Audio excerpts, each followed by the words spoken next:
cari ketenangan itu ada di mana. Dan untuk subtemanya adalah semakin bertakwa, semakin tenang. Benarkah itu? Kita langsung dengarkan Ustadz Zaki, silakan. Baik, bismillahirrahmanirrahim. Sebelumnya biar semangat seperti biasa. Ibu. Baik, alhamdulillah. Assalatu wassalamu ala rasulillah. La haula wala quwata illa billah. Yuk kita baca subhanallah walhamdulillah wala ilaha illallah wallahu akbar Allahu akbar walillah.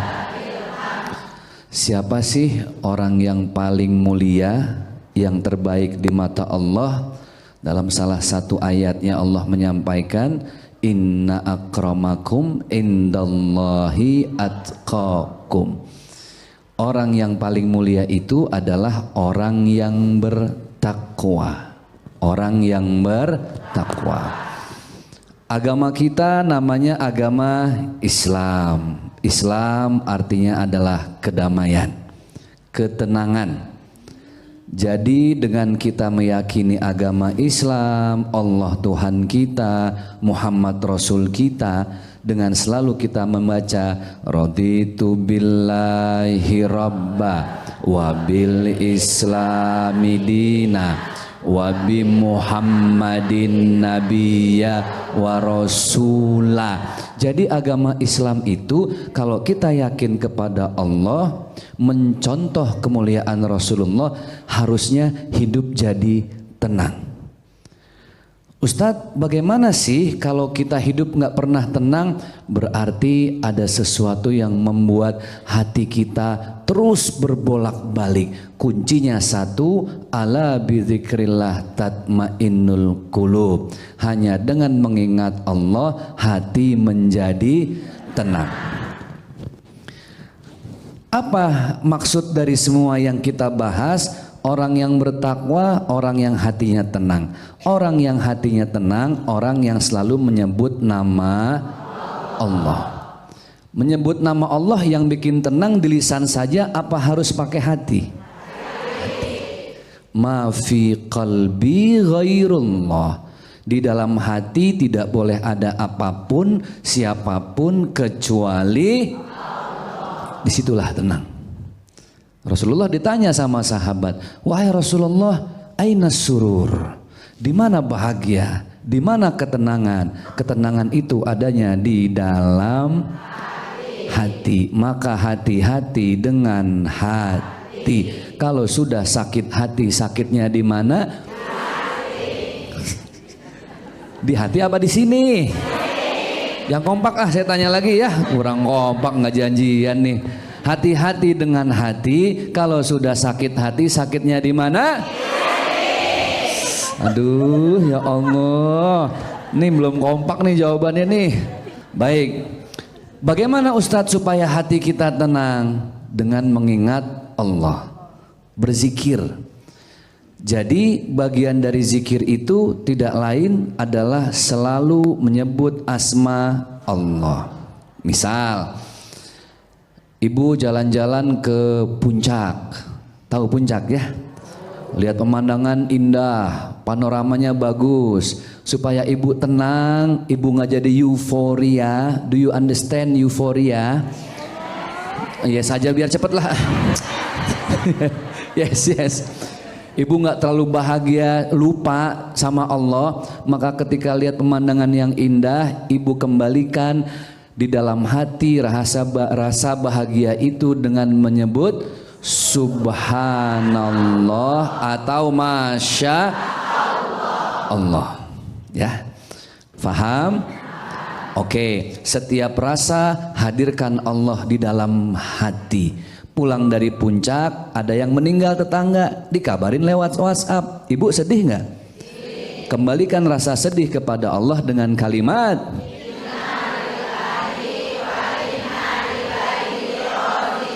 tuh hafal.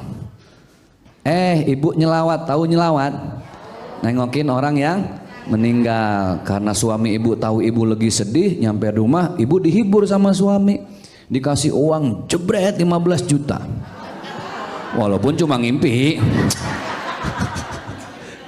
Ibu dapat rezeki setelah sedih, maka kembalikan rasa bahagia menerima rezeki dengan kalimat apa?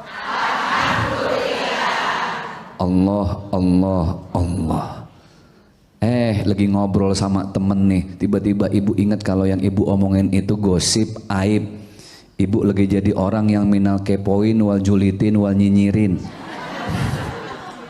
Dosa nggak itu? Ingat Allah lagi. Apa kalimatnya? Harusnya orang yang selalu menyebut Allah hatinya tenang karena dia sedang mendekati Allah melalui hatinya. Mudah-mudahan bermanfaat. Amin, amin ya Rabbal Alamin. Jadi sebenarnya sudah ada aturannya semua itu ya. Jadi setiap kejadian, setiap yang kita hadapi itu sudah ada ibaratnya bacaannya lah untuk kita sebutkan. Tapi tidak hanya lafal saja tapi juga gitu dari hati gitu. Baiklah, ini sekarang waktu untuk bertanya ya, sudah gak sabar sepertinya untuk jamaah yang ada di sini ya pemirsa ya. Siapa yang ingin bertanya? Masya Allah semangatnya. Coba kalau boleh yang dari sebelah kiri dulu ya, sebelah sini. Ada bunda ibu yang mau bertanya yang di belakang sana. Mangga silahkan. Assalamualaikum warahmatullahi wabarakatuh. Waalaikumsalam. Perkenalkan, nama saya Bunda Salma dari MT As-Salafiyah Nurul Huda, Bojonggenteng, Sukabumi. Oke. Ustadz boleh bertanya? Nggak boleh. Hah? Ustadz jangan terpulang loh. Jauh Sukabumi. Begini, sebagai orang yang bertakwa kepada Allah, tentunya wajar hati risau ataupun takut apabila melaksanakan kesalahan ataupun berbuat dosa. Itu saya. Berbeda dengan suami. Kenapa? Yang mana suaminya, Bu? Ustadz ntar dulu. Gak gosip. Oh, nggak gosip. Emang salahnya apa ibu? Sama aja. Enggak. Astagfirullah. Kalau suami sudah berbuat dosa tapi kayak gak berbuat dosa, cuek aja. Contoh. Santai. Bingung. Sok lanjut lu Yang lanjut. ngeselin gitu teh. Ngeselin banget, terus kayak itu berdosa lah. Suruh sholat susah, gimana? Pas saya bilangin itu kan dosa, kok kayak dia cuek aja. Perasaannya tidak berdosa. Gimana? Kata suami, kan Allah maha pemaaf, maha pengampun. Katanya. Iya memang Allah maha pemaaf dan juga maha pengampun. Pertanyaannya bagaimana cara menasehatinya suami tersebut? Terima kasih. Wassalamualaikum warahmatullahi wabarakatuh. Waalaikumsalam warahmatullahi wabarakatuh. Kalau suaminya nonton gimana tuh ntar pulangnya? Hah? Nggak apa-apa ya. Kagak apa-apa ya. Siapa tahu ini membuka jalan ya. Ustadz. Jadi pelajaran. Silahkan. Baik, bismillah. Sebelum kita jawab biar seger. Ibu. Waduh, awas lupa turun nih. Aduh, suaminya Masya Allah berat ya. Disuruh sholat, susah. Disuruh sedekah, susah. Suruh nikah lagi, susah. Enggak ya? Enggak. Gimana tuh Ustadz suami yang model begitu? Padahal kan itu sebenarnya dosa. Alasannya Allah itu maha pemaaf. Bu, orang yang bertobat itu adalah orang yang tidak mengulangi kesalahan yang sama. Itu syarat pertama, syarat mutlak orang yang bertobat. Jangan mengulangi kesalahan yang sama. Kalau dia masih mengulangi kesalahan yang sama, berarti belum taubatan nasuha. Itu namanya tobat sambal. Lagi makan sambal teriak-teriak kepedesan. Besok makan nyariin sambal. Bagaimana cara menasehatinya? Ibu cari waktu yang tepat, dengan bahasa yang baik, yang beretika.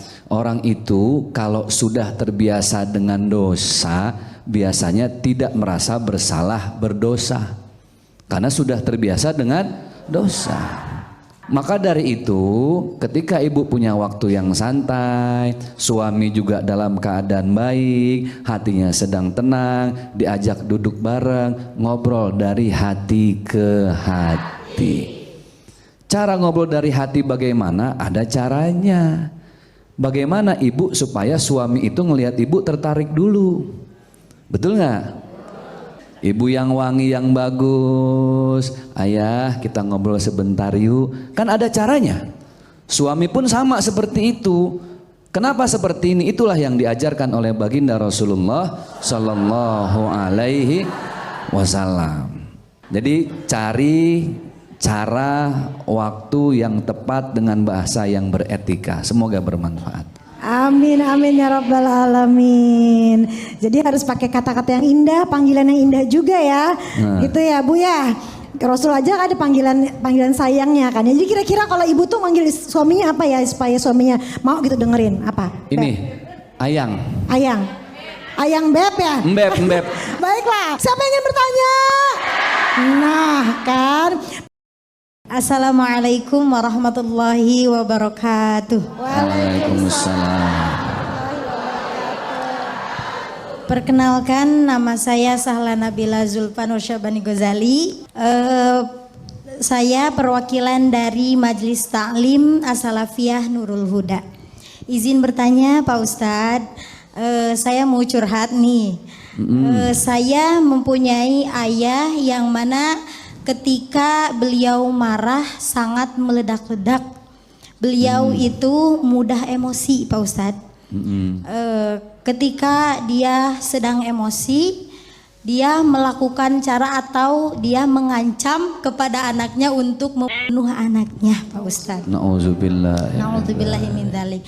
Sesudah itu ketika anaknya sudah, walaupun anaknya sudah dewasa, walaupun anaknya sudah menikah, tapi ketika sedikit saja melakukan kesalahan, beliau marah yang luar biasa kepada anaknya.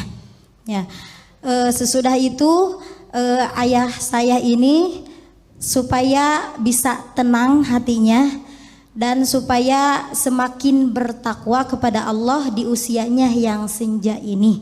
Mohon penjelasannya. Terima kasih. Wassalamualaikum warahmatullahi wabarakatuh. Waalaikumsalam. Ini saya nggak berani komentarin, Ustadz aja langsung silakan jawab nih. Silakan. Masya Allah. Aduh, emang kalau udah ngomongin marah ya, Ustadz juga manusia, kiai juga manusia, ustazah bisa marah apa enggak? Bisa, namanya juga al-insanu makanul khata' wan nisyan. Begitu kata Rasulullah, manusia itu tempatnya salah dan lupa. Salah dan lupa. Namanya ayah gimana pun Bu, kita ngerasain, kita nih makin tua kok makin sensitif. Betul nggak? Ya, makanya kata Allah, fa aina tadhhabun, wahai manusia yang semakin menua, kemana engkau ingin berlari kalau bukan akhirnya kembali kepadaku. Kalau ada orang tua yang marah, semarah-marahnya orang tua, bagaimanapun dia orang yang sangat berjasa untuk kita. Yang repot kalau marah tapi udah punya niat nggak baik. Sampai mau ngapain tadi? Membunuh anaknya. Makanya kenapa ada sahabat yang datang kepada Rasulullah, ya Rasulullah, kasih aku nasihat singkat, pendek, tapi nasihat ini bikin aku tenang dan di akhirat aku masuk surga. Tapi singkat aja ya Rasul, jangan yang panjang-panjang Rasul, singkat aja. Rasul cuma bilang apa? La taghdab walakal jannah. Jangan marah, maka tenang dan surga untukmu. Bapak Ibu yang berbahagia, maklumi orang tua ketika dia marah pasti ada niat baik. Kitanya hanya istighfar saja, berdoa dalam hati, ya Allah jadikan orang tua saya hatinya penuh dengan hidayah. Amin ya Rabbal. Semoga bermanfaat. Untuk melanjutkan ke pertanyaan selanjutnya yang ada di sini. Tapi sebelumnya ada juga nih pertanyaan dari netizen. IG-nya Budiono Budi. Budiono Budi ya. Pertanyaannya adalah, Assalamualaikum Ustadz, saya mau tanya. Saya mohon maaf nih Ustadz, belum apa-apa udah minta maaf kan? Iya kayak lebaran. Baik ya. Saya mau jujur lagi Jujur terus di lagi, awal. ya Allah. Kayak baik banget ya, minta maaf dulu, jujur dulu gitu ya. Oh, karena dia ini terlibat pinjol. Nah, kalau Budi ini katanya terlibat pinjol, sampai sempat terjerumus judi online. Semua harta saya jual demi melunasi hutang. Termasuk menggadaikan BPKB motor istri saya. Ya Allah. Dan udah gitu ngagadein yang tanpa sepengetahuan istrinya, Ustadz. Istrinya kagak tahu ya Allah nih istri-istri di sini berasa gitu ya, kayaknya ya sebel gitu pasti. Saya stres banget, Ustadz. Nah, dia yang gadein, dia yang stres nih. Saya nggak tahu harus apa. Saya malu dan merasa tidak sanggup lagi menjalani kehidupan ini. Saya takut istri dan anak-anak saya akan kecewa atau meninggalkan saya, Ustadz. Nah, saya harus bagaimana? Katanya gitu. Oke, Masya Allah. Ini kayak orang baik nih sebenarnya, Tats. Orang Ya, baik. orang baik. Cuman karena kejerat pinjol itu jadi kemana-mana kan. Iya. Ini pertanyaannya cukup memprihatinkan. Supaya tidak terlalu memprihatinkan, kita yel-yel dulu. Ibu. Tuh, kalau nggak pinjol happy kan? Iya. Jadi masalah ini memang cukup berat dan ini masalah yang sangat dekat dengan keseharian kita banget. Pinjaman online. Kenapa sih kita sekarang ini lebih banyak bela-belain gengsi daripada fungsi? Sekali lagi, kita lebih banyak belain gengsi daripada fungsi. Masalahnya ini suami kan udah pinjol sampai ngegadein BPKB motor istri. Maka dalam hidup ini Bu, sebenarnya apa yang kita makan pasti kita keluarin. Betul? Apa yang kita kenakan pasti suatu saat akan kita tanggalkan. Mana harta kita yang sesungguhnya? Apa yang kita sedekahkan. Jadi kalau ada suami kena pinjol, apalagi sudah kena judi online, pertama nasehatin, ingetin. Kalaupun tidak dengan kata nasihat, minimal diingetin. Ya, selama ini mungkin sholatnya. Apa Bu? Sholat. Kenapa sholat itu penting? Ya karena memang dengan sholat kita jadi ingat sama Allah. Betul nggak Bu? Apa iya ada orang minimal habis sholat kan dia mikir kalau mau minjem online, kan dia mikir kalau mau judi online, iya nggak? Nah maka dari itu yang kedua jangan lupa yang harus dibenahin itu adalah sedekahnya. Selama ini mungkin suami kita terlalu sibuk sama urusan kantor, sama urusan pekerjaan, sama profesi masing-masing. Jadi yang paling tepat itu beristighfar, benahi sholat, perbaiki sedekah kita. Kenapa seperti itu? Karena zaman sekarang Bu tantangannya berat. Yang paling susah adalah kita udah nggak pernah lagi menjamah dan berinteraksi bersama Al-Quran. Nih materinya walaupun pinjol, tapi saya pengen ada solusi yang terbaik gitu loh. Pertama benahi sholat, kedua perbanyak sedekah. Jangan lupa paling mulia membaca Al-Quran dari Al-Qurannya apa dari handphone? Itu Bu yang udah jarang, betul nggak? Nih sehari semalam ibu lebih sering lihat baca-baca Al-Quran apa handphone? Bagus. Ibu lebih sering buka-buka Al-Quran apa handphone? Mantap. Ibu ngaji dari rumah ke masjid, yang ketinggalan di rumah kira-kira Al-Quran balik lagi nggak? Ibu ngaji dari rumah ke masjid, yang ketinggalan handphone. Belum ditanya. Aduh. Ini solusi buat hati yang tenang. Rumah tangga kan harusnya bikin tenang ya. Suami mah cari nafkah aja, halalan thayyibah. Hati-hati, kalau ada anak kita mungkin kena narkoba, anak kita nggak bisa diem, bandel, bukan salah anaknya. Mana tahu pernah dulu suami kita jelas-jelas bawa uang haram ke rumah. Nauzubillahimin. Dia tahu itu uang haram, ibu tahu itu uang haram, tapi kan ibu udah nggak mikirin dosa pahala, yang penting duit aja duit. Akhirnya itu dibeliin beras, sama anak dijadiin susu, diminum jadi daging, jadi tulang. Akhirnya jangan heran kalau uang yang haram memudahkan tubuh kita untuk berbuat yang haram. Pastikan rezeki yang dibawa ke rumah itu adalah rezeki yang halalan thayyibah. Bukan cuma halal, tapi memang dipakai untuk kebaikan-kebaikan. Saya yakin orang yang terjerat pinjol dan lain sebagainya karena sudah terbiasa dengan sumber uang yang tidak halal. Ingat, urusan harta itu ditanyanya dua. Dari mana dan digunakan untuk apa? Benahi sholat, perbaiki sedekah, baca Al-Quran, pastikan rezeki itu halalan. Mudah-mudahan tenang dunia akhirat. Amin. Amin ya Rabbal Alamin. Bu Ibu, ada yang ingin bertanya? Silakan. Assalamualaikum warahmatullahi wabarakatuh. Perkenalkan, nama saya Ibu Arni Yunita dari Majelis Taklim As-Saiyah Gunung Putri Bogor. Pak Ustadz, saya mau curhat. Boleh. Iya, saya punya suami ya. Punya satu hobi. Oh, saya satu suami, satu tuh Bu. Saya mau jawab, saya juga punya suami. Jadi hobinya itu dia punya komunitas kayak motor. Ya gitu, dia sering touring di hari liburnya itu sama teman-temannya gitu. Jadi saya itu kan sebagai istri pengen dong ada quality time ya untuk saya sama anak-anak gitu. Asik, quality time asik. Quality, ibu ngerti quality time. Jadi maunya saya itu dia di pas hari libur itu ada untuk saya gitu. Tapi dia bilang katanya saya mau nyari ketenangan, Masya katanya selama libur itu dengan teman-temannya. Kalau ibu ikut touring? Saya nggak pernah diajak. Ya Allah, sian amat.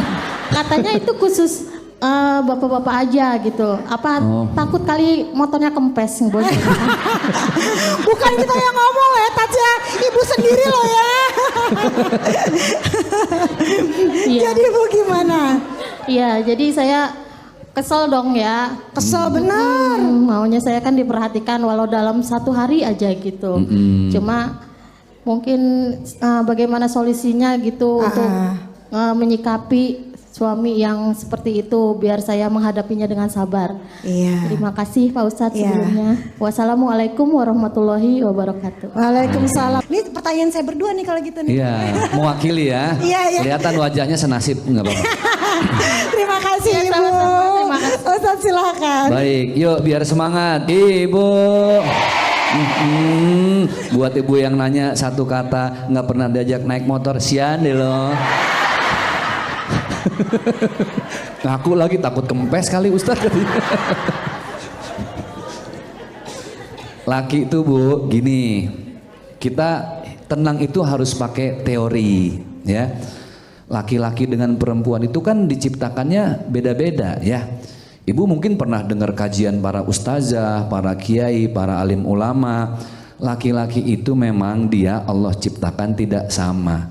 Laki-laki itu kalau sudah fokus dengan satu, fokus aja. Contoh, laki-laki mampu mengeluarkan kata-kata sehari semalam hanya 7.000 kata. Harus tahu teorinya. Perempuan sehari semalam 24.000 kata. Paham? Makanya perempuan ngejar setoran. Jam 9 malam yang baru keluar 20.000 kata, sisa 4.000, palanya ngebul Bu. Masih belum selesai semua. Nah, perempuan tuh hebat, Allah ciptakan memang tidak sama. Laki-laki itu kalau sudah hobi Bu. Cuman memang masalah mengatur waktu. Jangan sampai lebih banyak ke hobi tapi menelantarkan istri yang cantik jelita. Masya Allah. Ibu paksa aja nape Bu ikut touring, pokoknya bonceng aku gitu.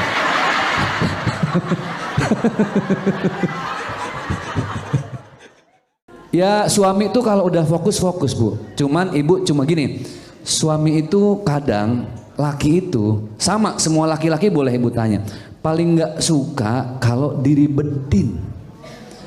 Semakin dipercaya dia akan semakin menjaga. Tapi semakin diribetin semakin puyeng. Contoh, kenapa laki-laki itu suka makan di kafe, di restoran? Karena nggak diribetin Bu. Ditanya, selamat malam Bapak, Bapak mau makan nasi goreng? Iya, nasi goreng kambing apa ayam? Ayamnya ayam kampung apa ayam negeri? Ya Allah, ditanya ibu semuanya. Mau minum teh manis ya? Yang hangat apa yang dingin? Coba ibu praktekin di rumah supaya suami betah di rumah. Ayah baru pulang, iya. Ayah mau minum air hangat apa air mendidih ayah? Maksudnya suami tuh Bu kalau dilayani yakin gak bakal betah di mana-mana. Apa hobi suami? Sukanya apa? Suka dipijit, direfleksi, suka nonton. Biasanya tuh Bu kalau udah nggak satu frekuensi udah bingung, betul nggak Bu? Udah nggak sama passionnya. Tapi paling tidak sebulan sekali ada quality time. Weh. Bahasa ibu-ibu tadi quality time, dimana ibu berdua sayang-sayangan, I love you gitu. Mudah-mudahan bermanfaat ya. Amin. Masya Allah, puas ya Bu ya jawabannya ya. Ibu-ibu, ada yang mau tanya? Banyak. Assalamualaikum warahmatullahi wabarakatuh. Perkenalkan, nama saya Ani Unjani dari Majelis Taklim Al-Inayah Dangder Cisaat Sukabumi. Ustadz mau curhat ya Ustadz. Teh. Enggak.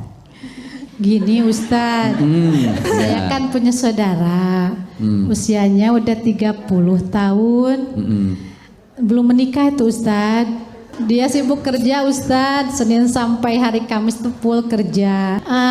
Weekendnya hari Sabtu sama Minggu ada di rumah Ustadz, suka rebahan gitu. Kan suka ditanya sama mamahnya, sama mama. Ditanya gini, Adek kapan nikah? Dek kapan nikah? Katanya teh gitu. Jadi si Adek teh risih nggak nyaman Ustadz ditanya sama mamahnya teh. Pertanyaan saya, saya untuk menenangkan adik saya, gimana caranya gitu Ustadz supaya dia nyaman di rumah, terus nggak ditanya-tanya. Iya. Ntar dulu Ustaz. Iya. Iya gitu. Iya. Gitu Ustadz supaya nyaman, supaya kita nyaman. tanya lagi supaya cepet nikah gitu, gimana sebagai saudaranya saya kepada adik saya. Sekian dari saya. Wabillahi taufik wal hidayah. Wassalamualaikum warahmatullahi wabarakatuh. Jadi Teteh maksudnya tuh gimana jawab supaya nggak ditanya apa supaya cepat nikah?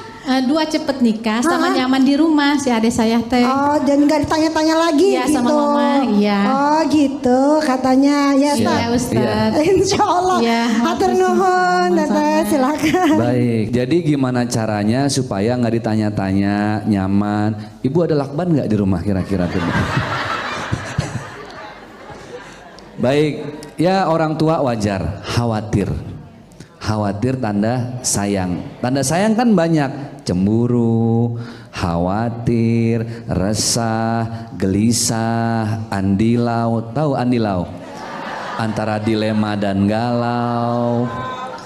Itu tanda-tanda sayang. Orang tua khawatir. Betul nggak? Makanya kalau ada anak muda udah berumur kondangan kan ditanya pasti, kapan nyusul? Ih besti kamu tuh nikah. Nah besok anak muda ini ketemu orang tua yang tadi nanya di acara pemakaman. Ibu kapan nyusul?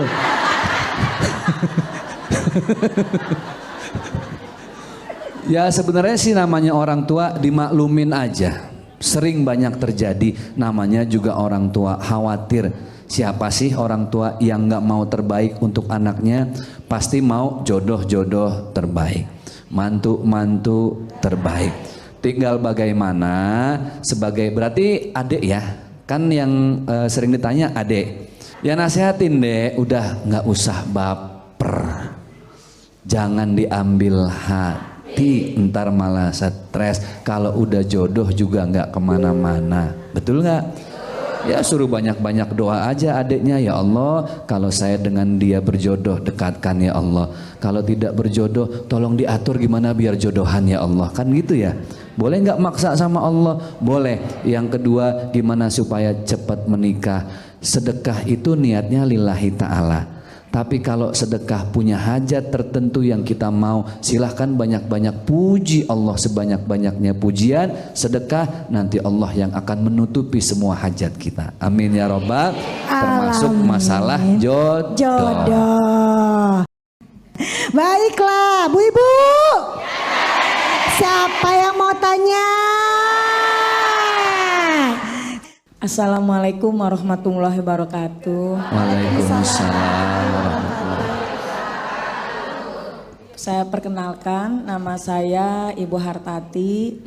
Kebetulan saya Ketua Majelis Taklim dari Majelis Taklim Nurul Jannah di Perumahan Bogor View 2, Bogor Barat. Saya mau bertanya Pak Ustadz. Boleh, silahkan Ibu. Iya, saya ini kan sebagai wanita karir dan juga sebagai ibu rumah tangga. Ya, tapi wanita karirnya di bidang pendidikan, Pak Ustadz. Pendidikan. Saya seorang guru SMK. Alhamdulillah ya Pak Ustadz, saya sebagai seorang guru dan saya juga sebagai ibu rumah tangga. Kebetulan anak saya juga 4, alhamdulillah sudah selesai semua, sudah selesai sekolahnya, ya udah kuliahnya udah beres gitu. Nah yang saya tanyakan Pak Ustadz, kan kalau saya itu dari sekolah ke rumah itu kan karena pekerjaan juga ya, pekerjaan sekolah banyak, pekerjaan rumah juga terlihat gitu. Saya harus bebenah, harus masak ya, untuk suami, untuk anak, apalagi ada ibu saya di rumah kan itu harus merawat semuanya. Sedangkan kerjaan dari sekolah juga kadang-kadang tidak terselesaikan gitu ya, ada tugas anak dibawa ke sekolah gitu. Yang saya ingin tanyakan nih ke Pak Ustadz, bagaimana ya saya tuh ingin hidup bahagia dengan suami saya, dengan keluarga saya, walaupun saya ini sebagai wanita karir dan menjadi ibu rumah tangga. Itu Pak Ustadz yang saya ingin tanyakan. Ya itu saja mungkin. Assalamualaikum warahmatullahi wabarakatuh. Mangga Ustadz silahkan. Baik, bismillah. Biar semangat lagi, kita cas dulu. Ibu. Kalau ada mangga habis semua nih. Nggak ada yang nyisa. Ada perempuan dapat pahalanya jihad. Ada yang ijtihad, ada yang mujahadah. Ulang. Jihad, ijtihad, mujahadah. Perempuan di rumah aja ngurus rumah tangga, ngurus suami, anak-anak itu udah jihad. Makanya sahabat nanya, ya Rasulullah suamiku meninggal di medan perang, saya mau ikut perang deh, kasih saya sebilah pedang ya Rasul. Rasul senyum, apa kata Rasulullah? Jihadmu bersama anak-anakmu di rumah. Subhanallah, itu jihad. Ada istri seperti beliau, kelar nih ngurusin segala sesuatunya, kerja ke kantor, jadi guru, maka wanita ini pahalanya lebih. Ijtihad, dengan catatan harus atas izin suami siapa? Suami sendiri, jangan suami tetangga. Ada yang namanya mujahadah. Siapa wanita mujahadah? Habis ngurus rumah tangga, dia kerja, bantu nyari uang sama suami. Di malam hari, di sepertiga malam, dia ceritakan semua masalah hatinya hanya kepada Allah. Dia ambil wudhu, dia gelar sejadah, dia pakai mukena, Allahu Akbar, aku wanita lemah ya Allah. tidak punya apa-apa, kuatkan hatiku dengan segala permasalahan yang ada. Netes air mata di atas sejadah, itulah wanita bidadari surga dunia akhirat. Makanya guru TK lihat deh, kebanyakan perempuan, rata-rata perempuan. Saya sih belum pernah lihat ya ada guru TK laki. Stres loh Bu, betul nggak? Karena perempuan tuh hebat, yang tadi Teh Teri bilang dia multitasking. Coba emak-emak kalau udah pakai daster, kelar hidup lo. Betul nggak? Tangan kanan goreng tempe, kiri gendong orok, kanan ngepel, handphone dikempet, halo Licin, nah ini. Tempe mateng, bayi tidur, ubin bersih, gosip pulsa habis. Coba suruh suami bikin begitu, ya Allah Bu, saya suruh begitu, tempe gosong, itu orok nyungsep. Semua sama Allah udah disetel, makanya ibu, ya Allah alhamdulillah saya wanita nih makhluk Allah yang hebat. Ibu pahalanya banyak nih Bu, jihad iya, istihad juga iya. Apalagi saya yakin ibu sering bangun di sepertiga malam, pipis. Ya, enggak. Habis pipis, wudhu, sholat kan gitu. Jadi semua pahala dapat. Sekarang ibu tinggal tanya sama diri masing-masing, Ustadz, saya ini wanita yang mana ya? Jangan-jangan kalau saya berjihad di rumah saja, tapi saya nggak bantu ekonomi keluarga. Saya di rumah aja bulanan dari suami. Tenang Bu, yang paling mulia itu yang mujahadah, bukan yang sekedar istihad. Jadi bermimpilah jadi wanita-wanita mujahadah. Kita ulang, ada jihad, mudah-mudahan semuanya wanita-wanita mujahadah. Amin ya robbal alamin. Ibu-ibu yang berbahagia yang dimuliakan oleh Allah Subhanahu wa taala. Tadi ada pertanyaan terakhir apa dari beliau itu tentang pahalanya ya atau apa? Takut ada yang kelewat. Bagaimana supaya mendapatkan kebahagiaan, tenang gitu. Supaya dapat bahagia, tenang, padahal ibu wanita karir, hidup itu kan kuncinya 3.